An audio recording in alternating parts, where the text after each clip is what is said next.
on the Akiapola'au. And then I did a bachelor's degree in wildlife ecology and management at Utah State University.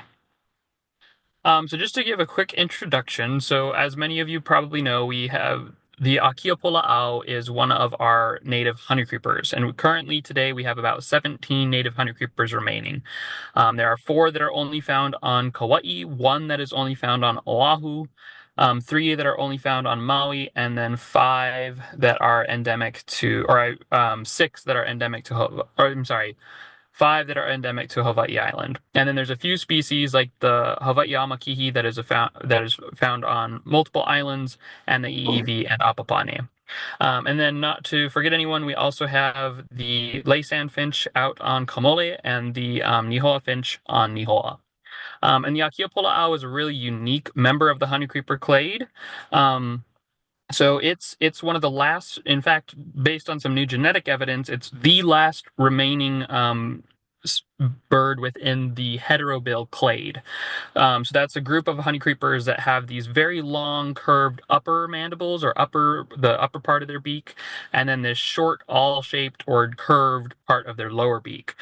So they're a really special bird in that regard. And then beyond that, the Akiapola'au has actually evolved to fill the role filled more typically by woodpeckers elsewhere in the world. So they're very special and unique part of this already special and unique group of birds that can only be found in Hawaii. And then, so just to do a deeper dive into the Akiapola'au, so they have a couple different plumages. Mostly, you have the adult female and the adult male, which are just pretty similar in size. Males average slightly larger, and they have a slightly longer and more robust bill than the females do. And then the males have a bright yellow belly and head and are kind of a greenish gray on the back. And then the females are kind of they'll have a bright yellow bib and are a olivey gray over the rest of it, over the rest of their body. And then the juvenile birds are usually a little bit smaller. Their bill will be much shorter. They do a lot less digging and tapping than the adults do. And then they're going to be this like washed olivey gray. And then they'll kind of have like this one, you can see it pretty well, but they have this really light colored belly, and they get this kind of interesting gray band on their chest. And then one other way that you can tell the younger birds apart is their lower mandible, the lower part of their bill, will often be pale. So you can see on this little juvenile bird, there's a little bit of a pale tip right there. And then they'll also have this little bit of a ooh, sorry, hopefully you can see my mouse, but they have this little bit of a yellow gape right here, right at the very base of their bill, and that's another way that you can tell that it's a young bird. Also, Akiapola'au juveniles are very aggressive beggars, so you'll often see them following their parents, doing their little contact call, and just constantly waving their wings and begging to be fed. So they're usually pretty easy to pick out in the foliage and following their parents. And the other kind of unique thing with them too is that the chicks will actually stay with the parents for as long as 18 months, which makes them which makes them a species of bird that has one of the longest periods of parental care of any bird known. So even like pretty much any other bird on the planet doesn't spend as long as Akiapola'au spend with their chicks. Let's see. For some reason, it's not advancing. There we go. And then another thing that's really important for Akiapola'au is they actually utilize huge spaces compared to most birds. So this shows some work from my thesis. On the left, it shows minimum. On the left, it shows like an estimated home range, and on the right, it shows the minimum convex polygon. So, and the minimum convex polygon is basically includes all the points that were taken of a bird that was color banded, whereas on the left, it's showing about 60% of the points that were taken while they were color banded. And then the other interesting thing is these represent a couple different birds over distinct time periods. So during the breeding season, Akiapola'au maintain a much tighter territory, and that their breeding season is pretty prolonged, but it's generally during the summer months from late April through about from like late April probably till about September. And then from September to March is kind of the off season where they're usually not breeding. And so during the breeding season, their territory average is around 12 hectares or about 25 acres. And in the non-breeding season, it's about 25 acres or I'm sorry, 25 hectares or 225 acres. So you can see that Akiapola'au are using massive, massive territories. To put that in perspective, some birds, like a lot of species on the continent, like say a junco, for instance, their home range is usually only about an acre. So Aki are using territories that are 10 to 100 times larger than birds on the continent. And then they have some differences in what they forage on. So clearly, koa is very important for Akiapola'au. So in the time that we were tracking the birds, between 70 to 90% of their observations were in koa. So for the most part, they do seem to forage primarily on koa, and see and they seem to preferentially select that tree even when it's not super abundant. But then interestingly, we also found that they forage quite a bit in ohia, and most of this time that they're spending in ohia is actually nectar feeding. So you can see this bird with his mouth open here, they still have a tubular tongue right there at the tip, and so they will actually feed on lehua nectar, which is kind of an interesting thing. And I have some photos of it. I should have put a photo in here, but yeah, so they're very adaptable bird. And then the other species that they use quite a bit are olapa, nayo, and kolea. And then we've seen them in a few other species as well, including pukia'ave and even maile. Um, and then one other kind of interesting thing that they do is they'll actually feed on sap. However, over the course of this study, we did not find that. So that might be a behavior that's unique to Hakalau Forest National Wildlife Refuge. So then, in addition to what species they forage on, you also see this shift that kind of seems to correspond to breeding season and non-breeding season. And there's on the tail ends of the breeding season, it's a little bit biased because we are only able to we or only have a handful of resites from those months. So if you look at like February, October, and September, we only have about 10 resites for all three of those months combined, and so that's why most of them ended up in the koa. I think otherwise, if we had more resites in those months, you'd see it kind of look more like November, December, and January. But basically, in the summer, there seems to be some sort of high productivity in the koa where Aki are almost exclusively foraging in koa, pretty much from April through September. And then come October, when we get into the colder months, the productivity in koa trees seems to go down possibly. And then Aki's shift to feeding in a lot of they shift to be feeding in a lot of different species, particularly ohia and olapa. And then just to talk a little bit about the population and range for Akiapola'au, the most recent population estimate puts it at about 1,900 birds island-wide. And all of those are restricted to the upper elevation wet forests on Hawaii Island on the east or Hilo side of the island. And this picture here on the right is a pretty good example of what Aki like. They really like to have this mixed koa ohia canopy forest is one of their preferred habitats because it provides both important nesting and shelter habitat as well as a large amount of forage in the koa branches. However, Akiapola'au have also been shown to do extremely well in koa outplantings. And for the folks from the Friends of Hakalau, you've seen that firsthand. So Akiapola'au populations within the koa planting area at Hakalau have increased by over 800% since those trees were planted. And so that really shows just how quickly these birds can respond. And similarly, in the Pu'umaka'ala Natural Area Reserve, where trees are just hitting about 10 years of age, there's already Akiapola'au moving in and filling territories that were just open pasture. And because of those actions, Akiapola'au are one of the only native honey creepers across the entire state that seem to be increasing, at least in certain parts of their range. And so we're pretty excited to see that, especially given that this is such a special bird and that all of its other relatives have previously gone extinct. However, I will say that we are not out of the woods when it comes to Akiapola'au. So there's four major threats that are still impacting them today.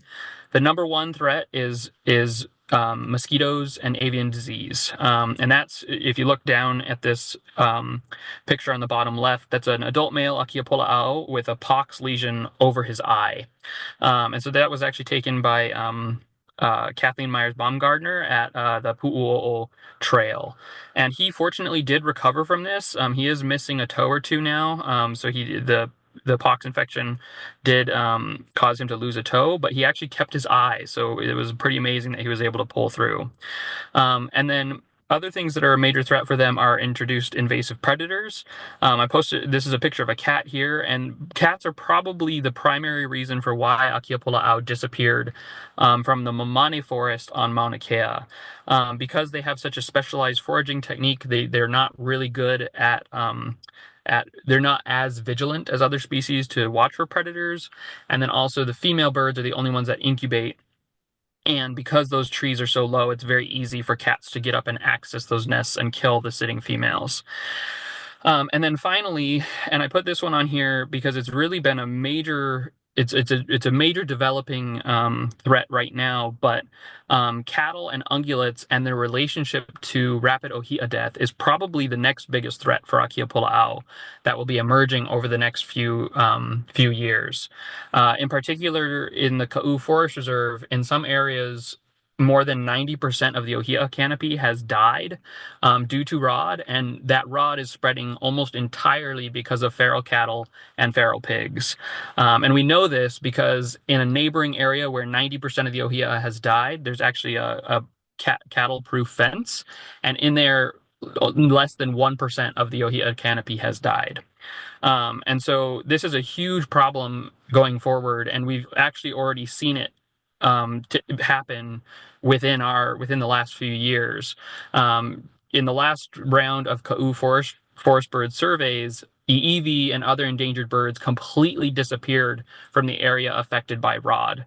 That from the area that had been extremely affected by rod, where just 5 years ago those birds were present. And so we've seen a really rapid expansion of that effect. And so in our unprotected forests, we're really facing this major new threat on top of the disease and the predator threats we've been dealing with for the last century and a half. So with that, that's kind of a brief look at the Akiopola'au and some of their behavioral characteristics. If anybody has any questions, you're more than welcome to reach out here. And if we have time for questions, I'd be happy to take some questions as well. Sorry, it was kind of rapid fire, but hopefully, yeah, I can clear anything up if anyone has any questions. Questions? Yep. Hi, Bret. It's Noah. I was wondering, so the Hakala population of Akiapola'au, when they do feed on sap, what kind of trees is it? Is it koa, or do you see them on other kinds of trees like olapa, polea, etc.? So as far as I understand, the only tree that they've been known to feed, like actually develop the little sap wells on, is ohia. Oh, yeah. Mm-hmm.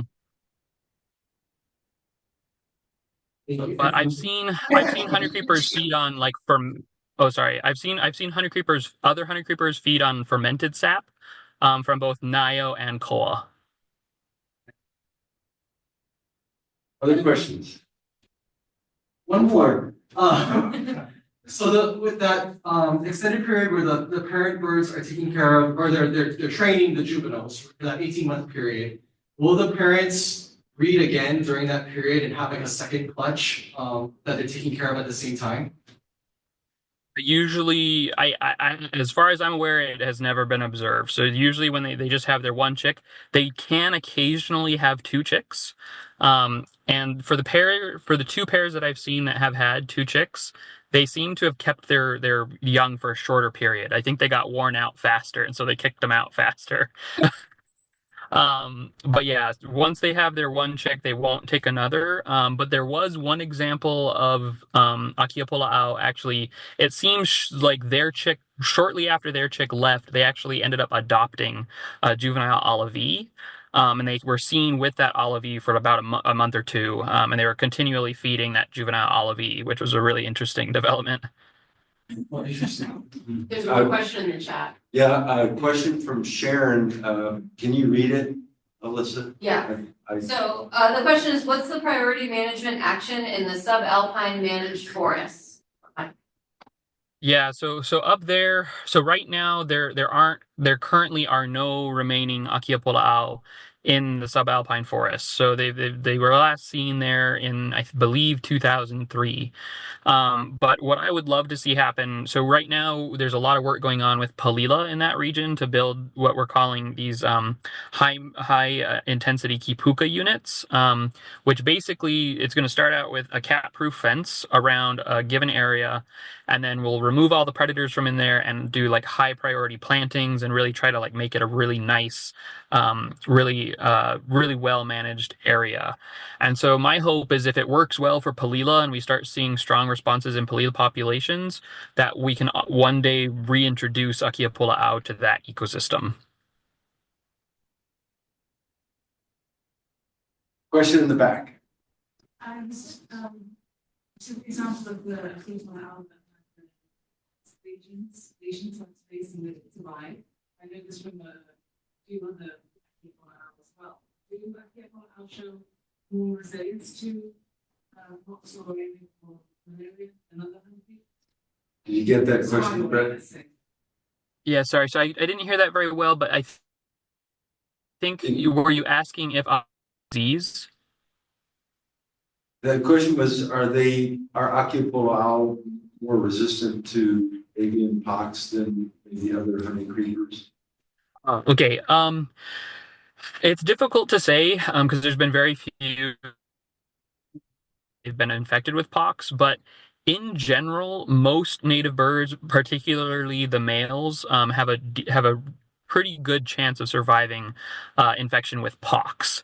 I think it's like 70 to 80% or more typically survive. The disease that really hurts them is avian malaria, and that's where we know that more 90+% of any bird bitten by a single mosquito that's carrying malaria will die. But pox, most of the time, birds will survive, and you'll see it like when we work with a lot of birds, like you'll see birds that have scars from pox that are totally fine. Like I think it, there was an Evie at Hakalau that got a pox infection and it actually lost its top bill, so its whole bill, the whole top part of its mandible fell off. But that bird was recaptured over a year later, still alive. So these birds are pretty hardy when it comes to when it comes to pox. But it's malaria that really does them in. But I'm not sure if Akiapola'au are any more or less resistant, but they're probably on par with the rest of the honey creepers. Any other questions? All right. Thank you, Bret. That was great. Yeah, sorry. Thanks everybody, and yeah, happy I was able to get in.